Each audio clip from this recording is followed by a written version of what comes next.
안녕하세요. 돼지연구소 꽁아리 선생님입니다. 네, 반갑습니다. 저번에 뵀죠? 말캉이 선생님입니다. 네, 저는 괜찮아 선생님입니다. 자, 오늘 지난 시간 유아 자유에 대해서 얘기해 보았는데요. 오늘은 그럼 이제 무엇에 대해서 얘기해 볼까요?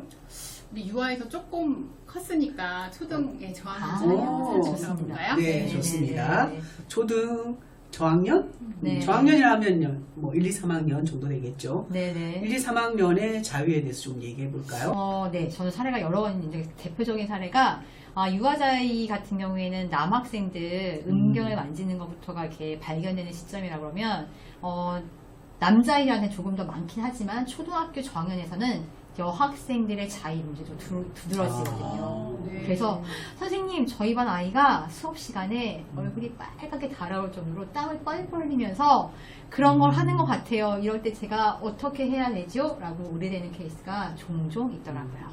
약간 반응이 틀리지 않을까요? 그 유아 자유랑 다르게 남학생들에 대한 자유와 여학생들의 자유에 대한 접근이 약간 선생님들이 반응이 틀리거든요. 혹시 담임선생님들은 그 여자아이가 자유를 했을 때와 남자아이가 자유를 했을 때 어떻게 반응을 하셨을까?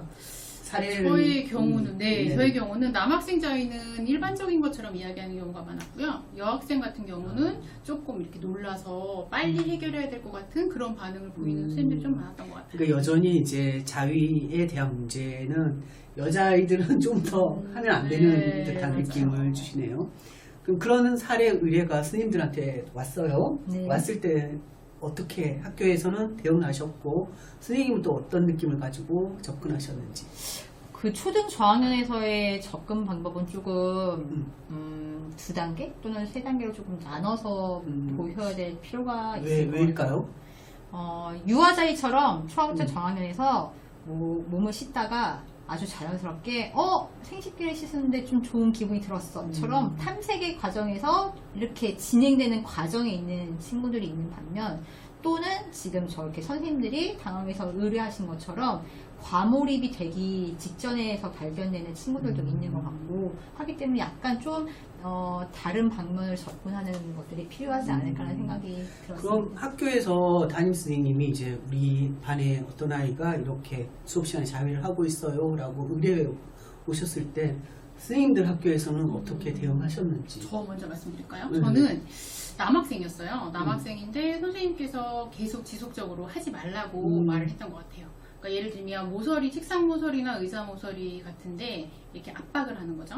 압박을 하면서 본인의 이제 감정이나 느낌을 느끼는 걸 선생님이 발견하고 이렇게 손으로 제지한다거나 아니면 이렇게 행동을 제지하는 걸 하시다가 도저히 안 되겠어서 저한테 물어보시고 이제 학부모님이랑 같이 연결을 한 케이스가 있어요.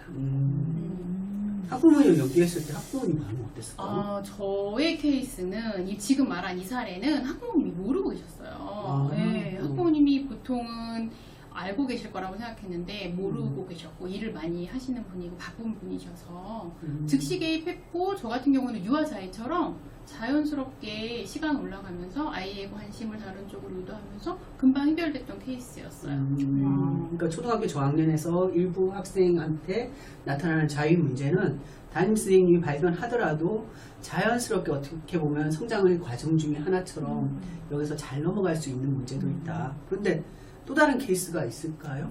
저 같은 경우에는 이제 반대 사례를 말씀드리면 저 같은 경우에는 여학생들 사례가 조금 많아서 처음부터 담임 선생님이 조금 당황하신 케이스가 조금 전 더 많았었고요. 그리고 아이와 상담하는 과정을 통해서 부모님께 이제 같이 연결하다 보니 여학생 자위라 그런지 모르겠지만 부모님들도 집에서 조금 알고는 계셨던 상황. 그런데 이게 가정에서. 바깥으로에서까지는 아니었던. 바깥에서 안 알았던 그랬을 거죠. 거다. 그렇죠. 그러지 않을 거라는 기대치를 가지고 계셨지만 학교에서도 좀 드러나는 그런 케이스가 있었습니다. 부모님이 굉장히 당황하셨을 것 같은데요. 네, 굉장히 당황하셨죠. 그래서 이런 케이스에선 조금 중요하게 보시고 놓치지 않으셔야 되는 부분들이 탐색 과정에 넘어가는 상황에서는 초등에서 학업 문제라든지 친구 문제라든지 또는 부모님이 담임 선생님께 말씀은 드리지 않았지만 가정에서의 스트레스 상황이 분명히 있을 수 있기 때문에 이 부분을 같이 학교하고 학부모님이 좀 협력해서 아이를 도와주는 방법에 대한 고민이 같이 가셔야 될 것 같아요. 지난번에 유아 자위에서 하셨던 것처럼 약간 과몰입된 상태인 거네요. 맞죠? 그래서 네. 즉시 개입이 필요하다 약간 이런 말씀이신 네, 네. 거죠? 두 분 선생님 사례가 좀 다르긴 해요. 그 다음 뭐 또 다른 게 있을까요? 부모님 연계뿐만 아니라 이 아이가 학교에서 했었을 때 교실 안에서 일어날 수 있는 상황들에 놓쳐지는 게 있을 수 있으니까 뭐 담임 선생님이 분명히 이 아이하고 조금 더 심도 있게 얘기하시는 과정도 되게 중요할 것 같고요. 그 다음에 학부모님께서도 뭐 가정에서 만약 문제가 있었다고 생각을 하신다면 그 과정을 초등학교 저학년이라 너무 어린아이로 취급하시는 게 아니라 그 과정 안에 가족 구성원으로서 그 아이가 충분히 생각하고 자기의 의견을 말할 수 있는 기회를 만들어 주시는 것도 중요할 것 같아요. 근데 사실 학교라는 공간 자체가 가정과는 좀 다르잖아요. 그러다 보니까 이 아이가 문제되는 행동을 하고 있을 때 담임선생님이 발견할 수도 있지만 주변 학생들이 또 발견할 수 있잖아요. 네네. 그럴 때는 또 어떻게 접근해야 될까요? 실제 학부모님들이 그런 걸 걱정하는 경우도 있었어요. 우리 네. 아이가 이렇게 돼서 문제 행동을 하는 아이로 반에서 낙인 찍힐까봐 음. 이럴 경우는 어떻게 하면 좋은지 아니면 학교에서는 어떻게 하고 있는지 궁금해요. 아, 근데 이것 또한 조금 차이가 있을 것 같은데 저학년의 아이라서 쟤 조금 엉뚱한 짓을 해라고 해서 아주 자연스럽게 넘어가는 경우에는 그냥 더 확대시키지 않고 네 아이하고 담임 선생님하고 이렇게 학부모님하고 관계로만 해결될 수 있을 것 같고요. 지금 말씀하신 것처럼 다른 아이들 입장에서 오히려 됐을 때는 그 교실 안에서 아이들이랑 같이 그것들이 교육이라는 내용으로 같이 한번 정리해 필요가 볼 있다. 필요가 있지 않을까 싶어요.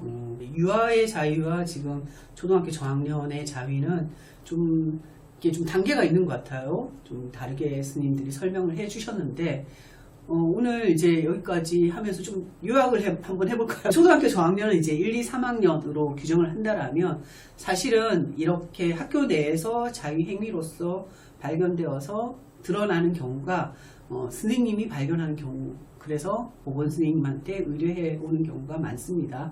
그때 스텝 바이 스텝으로 먼저 첫 번째 선생님이 아까 말씀하셨죠. 네, 유아 자위가 그대로 조금 위로 올라와서 아직도 몸 탐색기에 있는 경우가 있어요. 자연스럽게 시간 경과 지나면서 해결될 수 있는 부분들이 있으니까 지금 제가 본 사례들도 자연스럽게 해결된 사례들이 많으니까 문제 행동으로 너무 규정짓지 않고 우리가 유아에서 배웠던 것처럼 자연스럽게 접근해 갈 수 있는 방법이 있고요.